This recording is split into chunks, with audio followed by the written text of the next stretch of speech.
Okay, so this is just a quick demo to show you variations in cable quality and why I kind of really only trust Pomona cables. This is the calibration cable that goes actually with this spectrum analyzer, and I'm going to turn on the tracking generator. So it's basically showing insertion loss, and I'm going to take the amplitude and change the scale. Let's see, so that we can see. Don't want too much, so we can see more of the variation in the insertion loss over frequency. And this is going up to 2.9 gigahertz. So that's a normal. That's the actual cable that comes with the spectrum analyzer to calibrate it. And then I'm going to pick up a Pomona cable. Put this one in there,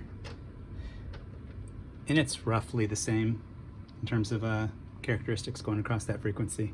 I'll get another Pomona cable that's longer, because that was a short one, the previous one. Okay, connect this one in.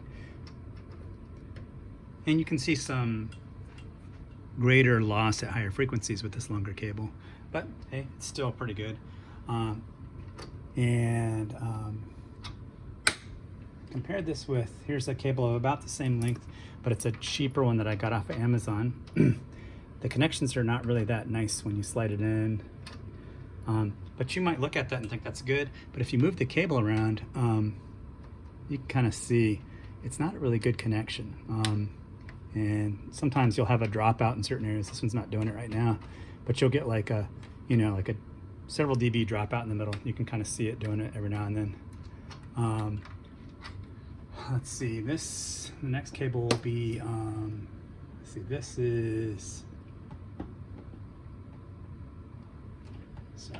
is one that came with my Rigol scope. It's roughly the same length. And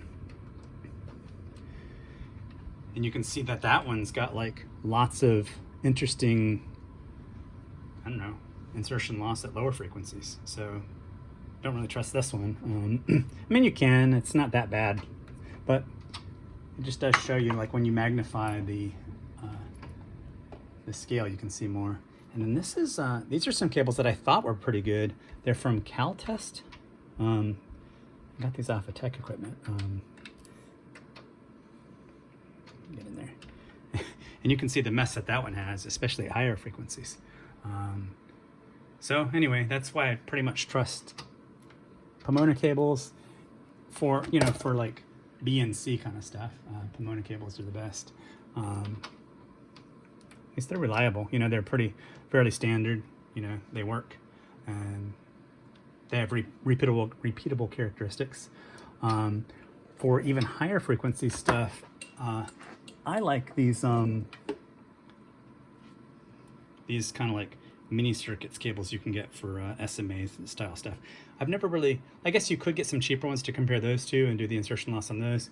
But when you're getting into these higher frequencies, like above 4 gigahertz, you really do need nice cables, in my opinion. Otherwise, you'll be asking for problems. But anyway, this was mostly just a video to show you that there is really differences between BNC cables. All right, thanks for watching.